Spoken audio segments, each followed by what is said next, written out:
Hello friends, this is Mr. Vipul Sansare. Once again welcome you in our new video lecture.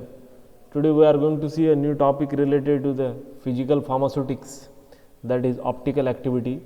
So we will see what is meant by optical activity, that is the concept of optical activity, then which are the different optical active compounds, then how this optical activity and optical rotation of the compound is measured. So the optical activity is related to the rotation of the plane polarized light. So first of all we will see what is meant by ordinary light and what is meant by plane polarized light. So the ordinary light, you can see here, the ordinary light consists of the waves oscillating in many planes. So here you can see the ordinary light where the waves are oscillating in many planes. So this ordinary light is also known as unpolarized light, where the waves are oscillating in many planes. Whereas the plane polarized light, here you can see the plane polarized light consists of the waves oscillating in a single plane only. The waves are oscillating in a single plane. So when this unpolarized light or ordinary light is passed through the polarizer, this polarizer is generally made up of a nickel prism. So when the unpolarized light or ordinary light is passed through polarizer, only the waves which are oscillating in a single plane can pass through it and results in a generation of plane polarized light. So how this plane polarized light is generated? By passing the unpolarized light or ordinary light through polarizer. And the optical activity is related to the rotation of this plane of the plane polarized light. So when this plane polarized light, this is a block diagram. So when the plane polarized light is passed through certain compounds, the plane of the plane polarized light rotates. So here you can see the plane of the plane polarized light rotates. So this is your original position of the plane, and when this plane polarized light pass through the certain compounds, the plane of the plane polarized light rotates, right. Now here two possibilities: either plane of the plane polarized light rotates in right hand direction or in clockwise direction, or the plane of the plane polarized light rotates in anti-clockwise direction or left hand direction, right. So two different possibilities are there, right. So when the plane of the plane polarized light rotates, the compound are said to be optical active compounds, means the compounds which have ability to rotates the plane of the plane polarized light are said to be optical active compounds. Not all compounds are optical active compounds. Some compounds are optical active compounds which have ability to rotate the plane of the plane polarized light, and certain compounds are optically inactive compounds which do not have ability to rotate the plane of the plane polarized lights. Means when this plane polarized light pass through the optical active compounds, its plane rotates either in clockwise or in anti-clockwise direction. Those compounds which rotates the plane of the plane polarized light in clockwise direction or in the right hand direction are said to be a dextrorotatory compounds. So dextrorotatory compounds are those compounds which rotates the plane of the plane polarized light in clockwise direction or in right hand direction. So here you can see this particular compound is dextrorotatory compound because plane of the plane polarized light rotates in clockwise direction. Here you can see the direction of the rotation in clockwise direction. The red color arrow indicates the direction of the rotation, right. And this angle of rotation, that is angle between the initial plane and the rotated plane, that is angle of rotation, is nothing but alpha.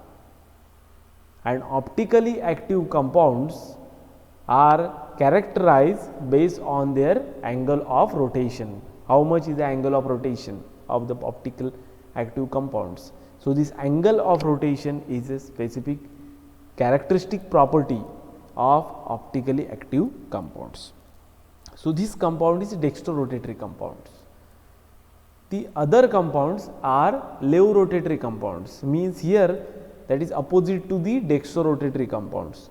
So these compounds rotates the plane of the plane polarized lights in anti-clockwise direction or in left hand direction. Here you can see the angle of rotation and direction of the rotation. The direction of rotation is anti-clockwise direction, right, and the angle of rotation is alpha. So the dextrorotatory compounds, the angle of rotation is alpha, but the direction of the rotation is in clockwise direction. So these are nothing termed as a plus alpha. The angle of rotation is plus alpha.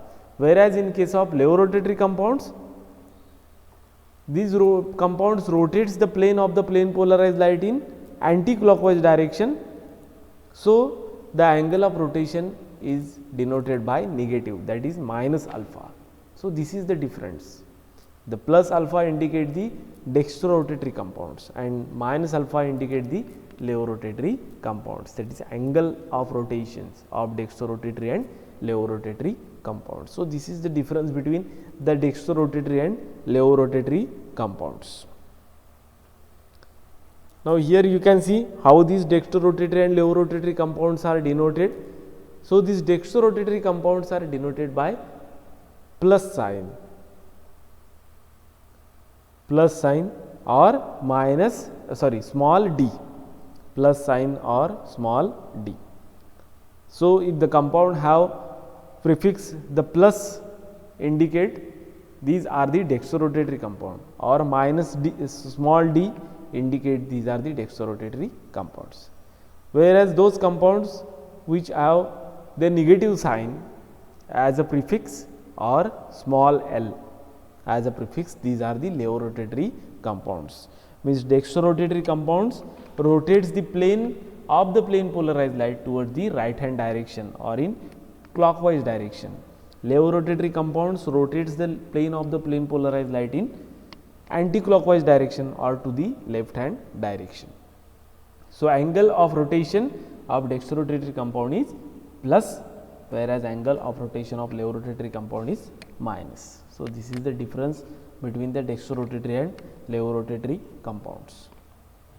So here you can see the typical example 2-bromobutane, right. So here butane means 4 different carbon atom. So 1, 2, 3, 4, at carbon numbers 2 the bromine functional group is attached. So 2-bromobutane, right. Now this 2-bromobutane is optical active compounds. As I told earlier, not all compounds are optical active compounds. So which are the specific characteristics are required in the compound structure in order to set to this particular compound is optical active compounds? The most important thing, for optical activity, the compound should have a symmetric carbon atom or chiral carbon atom in their structure.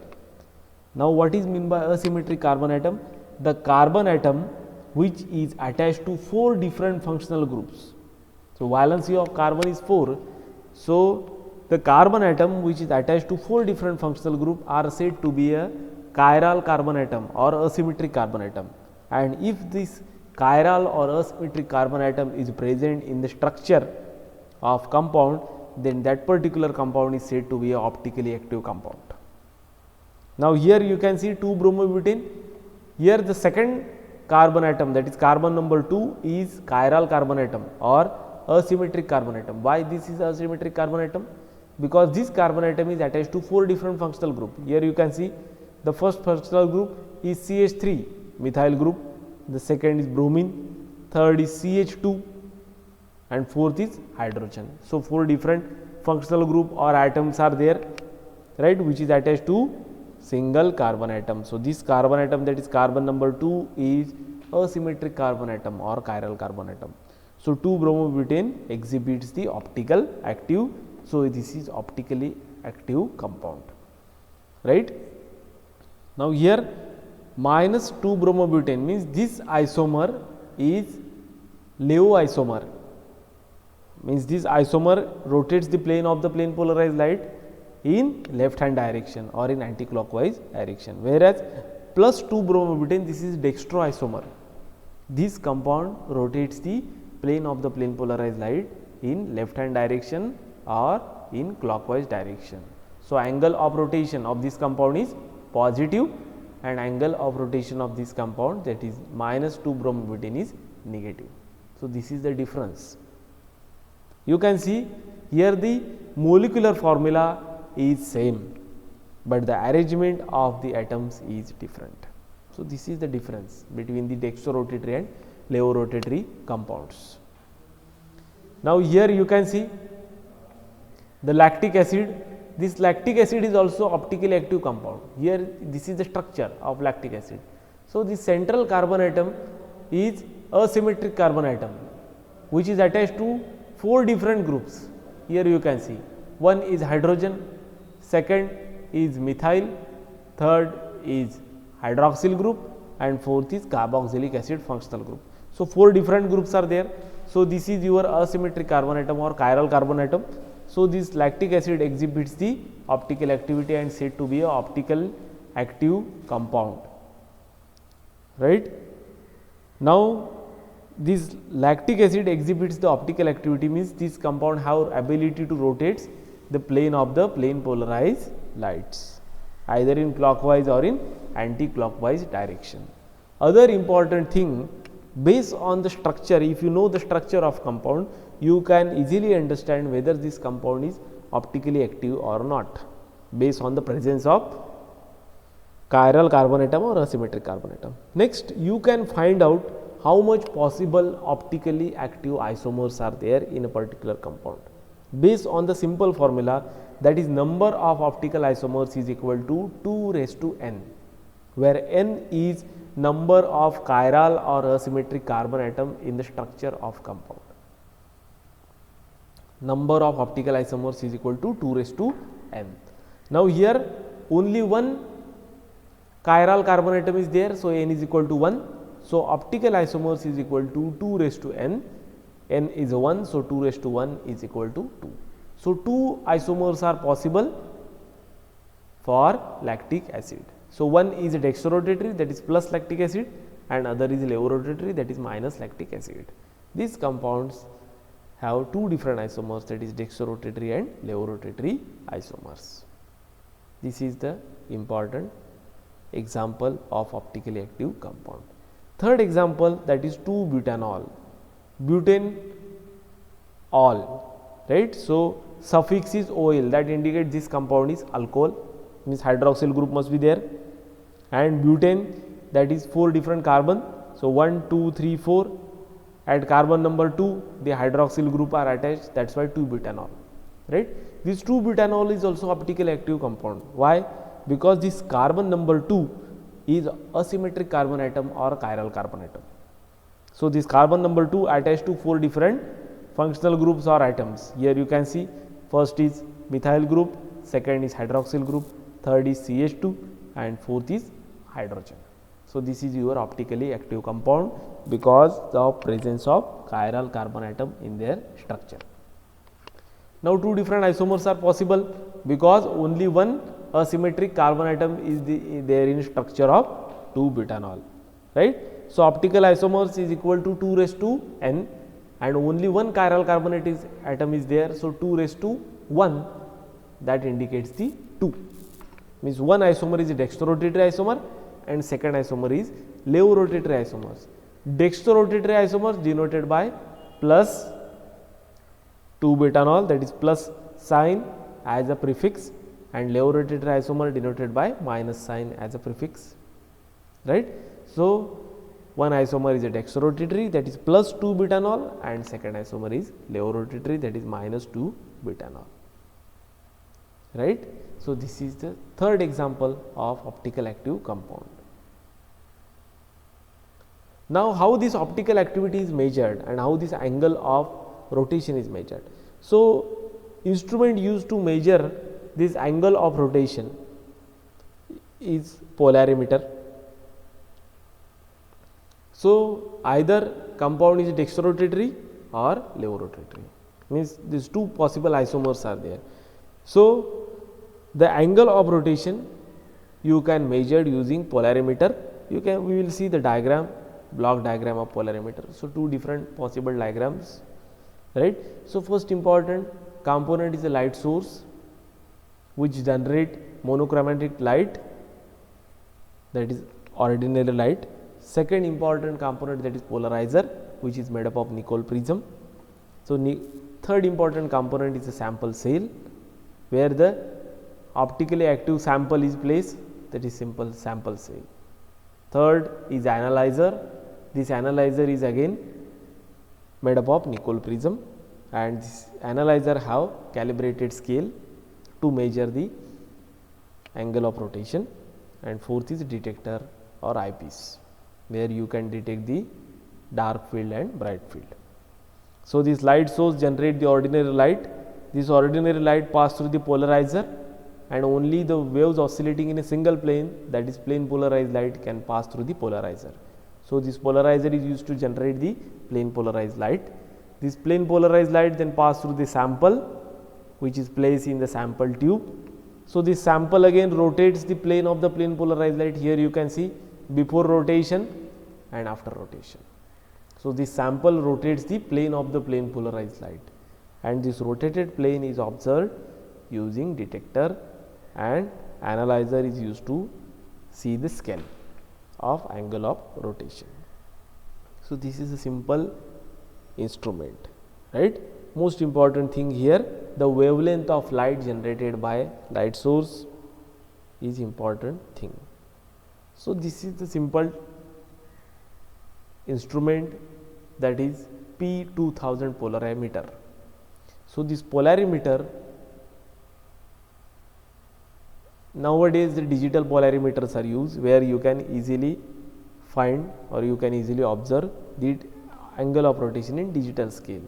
So here this P2000 polarimeter, the sample cell length, the length of sample cell is 100 millimeter, and light source used is sodium lamp D589, the 589. So this 589, this numeric indicates the wavelength of light generated by this light source, that is this is sodium lamp which generate the lights of wavelength 589 nanometer.